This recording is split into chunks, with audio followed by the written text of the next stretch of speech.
Demons of the Warp Hunters, action figure fans, and Grey Knight lovers. This is Spruce and Studs, and welcome on in again to another action figure review. And today we are going to be reviewing yet another Grey Knight. So this is going to be the second out of 4 Grey Knights that we're going to be reviewing on this channel, and specifically the Grey Knight Sergeant, which comes with the gigantic towering foresword, some Servitor skulls, and the most unique thing is the severed Bloodletter head. So I don't want to keep you all waiting, so let's just get to it. Time for the glorious moment of opening. Time for the glorious moment of unwrapping. Time for the glorious moment of revealing. Oh yeah. I love it how these Grey Knights are absolutely chock full of goodies to review. So as usual, I love to review the accessories first. So let's just take a look at this force sword. So basically a gigantic claymore that only a space marine could wield, because this is absolutely ridiculous. First thing right off the bat that I love, and I'll let you know again, is I love this translucent blue color. It adds a lot of character to this sword itself and a lot of depth as well. I will have to say, compared to the first Grey Knight Ancient Sword, this painting job is a lot better, as everything is pretty much uniform on the blade, which is really nice. One of the centerpieces of this whole entire thing is this severed Bloodletter head, which is actually really cool. So I really like the painting transition that's going on over here. So you've got this black into red, and it's actually a very smooth transition in my opinion. And same thing with the blood that's dripping down from the Bloodletter's head. It goes from a red to this purple type of color, which is super cool. And it is very highly detailed, and I like it how the horn is snapped off. And you get to see all these different bumps and minor horns up here for the Bloodletter.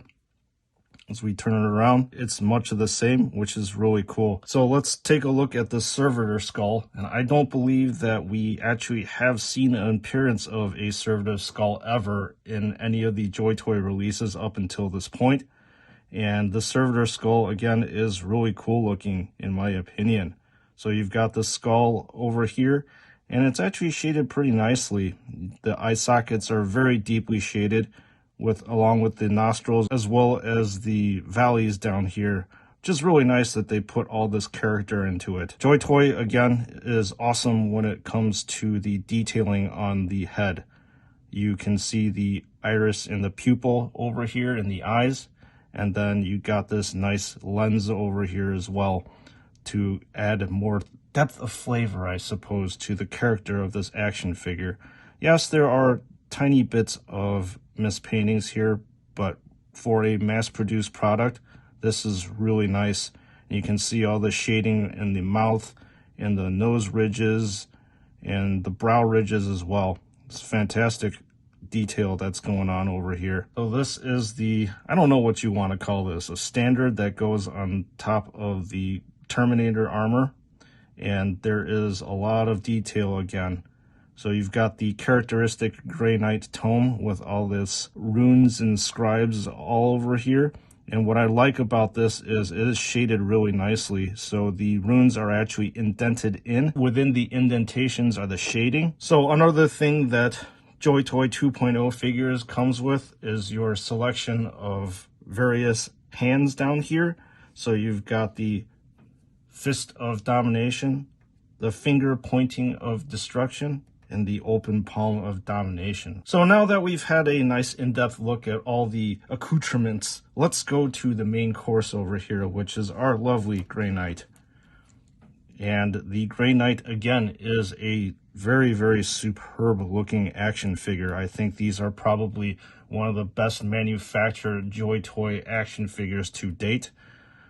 As I am looking at the lenses on this helmet over here, well, the blue is staying where the blue is supposed to be, and there is no bleed anywhere. So this is actually a very, very nice looking helmet. So the Grey Knight pauldrons are definitely a cut above the regular Space Marine pauldrons, mainly because there is so much detail over here.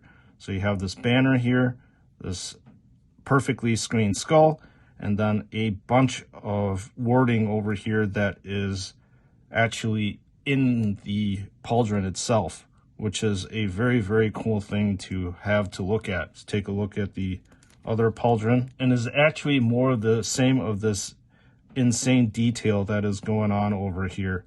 So there is a lot of verbiage here that's written on the pauldron, and this area, again, I'm not sure what this is called. It's a little bit messy. You do get to see some bronze bleed onto the white, and this is true to form in terms of coloration. JoyToy loves that dirty, worn-in look, which some people may not be a fan of. So let's just look at the chest plate area. So you have this Mortis Victor over here. One thing I'll have to point out is I believe that the painters got a little bit out of hand with the bronze color. There's a bleed up here where it's supposed to be silver. Not too much of a big deal again. And then you have the characteristic Grey Knight insignia that's going on over here as well. The belt area looks very clean to me. There are not a lot of messy dry brush areas. In fact, there's actually no dry brushing whatsoever on this tome as you're looking at it right now. And the shading inside the tome is actually not that bad. And you've got this very long purity seal that's hanging off the tome. And then you've got these other accessories that's hanging down. I love this little belt buckle, I suppose you can call it. So taking a look at the loincloth area, it is actually no departure from what we have expected from JoyToy in the past, letting you know that this has a very worn-in look to it, so it's not going to be clean. And then, as usual, you have the most ornate-looking feet ever in the Space Marine lineup, with more icons that are down here. Glory Imperator, Grey Knight Champion. Got this Aegis banner, and then obviously the tome. And then as you look down on the toe area of the Space Marine, you get to see that lovely color shift paint that I'm so surprised that they added, that I did not expect them to. And then just looking at the back, you get more of your regular Terminator look with the psychic hood up here, the vents that you see characteristic to Terminators, and this is just a perfect rendition of how a Terminator is supposed to look. All right, channel regulars, this is where you can skip ahead in the video. This is articulation now. So if you're new to JoyToy action figures, this has a lot of articulation points, and I'll go over it really quickly with you all. So about this head, it's a ball and socket joint, and you can actually pivot this thing 360 degrees around like you see me do right here. So, and there's a lot of wobble motion that you can move the head back and forth. About the shoulder area, this is 360 degrees as well. As I'm rotating this, there might be a little bit of drag because of the purity seal over here, as well as some interference. But regardless, there is a ratcheting mechanism so that it can lock the pose in place, so you can feel it when you're moving it around. The forearm is 360 degrees of motion, as you can see here, as I have rotated off the tome. And then the elbow is double jointed, so you have one joint up here and then a joint down here, so you can bend this in once and then bend this in further in, although the bending is slightly impeded because it's attached by this wiring over here. And then the wrist is 360 degrees, and there's a good amount of wobble as well. The Stormbolter is static, which means that is mounted in this area. So you can actually pivot this 360 degrees, but this is a fixed Stormbolter. So there is a ball and socket joint about the chest and the torso areas that allows you to wobble like this. And then the torso to the waist is where you truly get the 360 degrees of motion. With the leg area, you can probably get 360 degrees of motion, but there's going to be some impedance from this area and this area. Probably this as well. So as you can see, I did a 360 degrees of rotation and popped it off. So I have a disembodied Grey Knight now.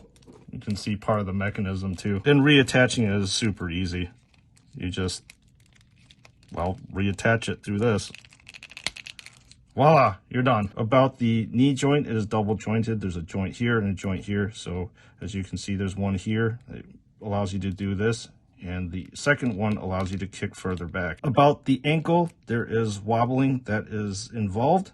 and then the toes are able to do this, so you can balance the thing for more precarious posing. All right, so now is the time basically where we outfit the Space Marine for battle, and I have to reattach certain areas on because of all the articulation that I was doing. First thing I'm going to do is to pop off the standard Grey Knight helmet, and what I typically do is just pull the helmet forward and then use force to pop the thing off like that, and reveals a ball and socket joint.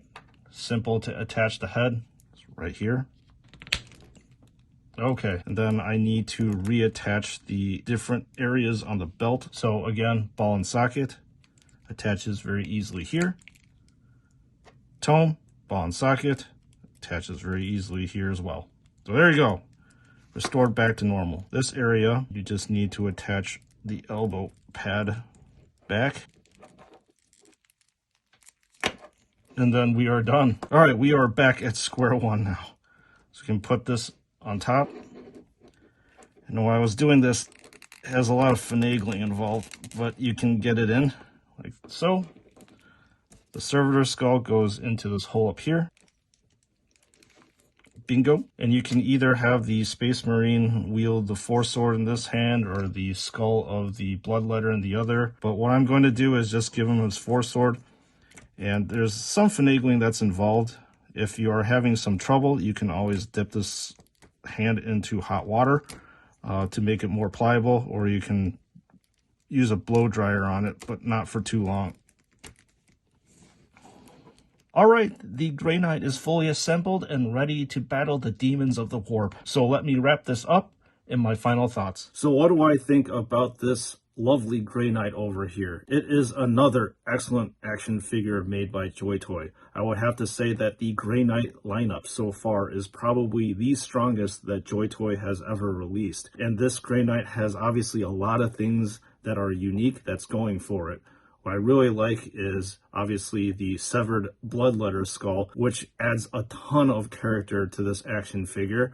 And I also like the Servitor skull that's floating on top of the shoulder of the Grey Knight, which is a really nice touch. And I definitely would recommend you to pick this one up. So this is Sprues and Studs. Again, thank you for watching my videos. I would not be here without you. I appreciate the viewership and the support as usual. We have 2 more Grey Knights to review in the very near future, and a plethora of things that just came out with JoyToy this month. So look for those in the near future. And once again, thank you all. And as usual, I'll see you all in the next one.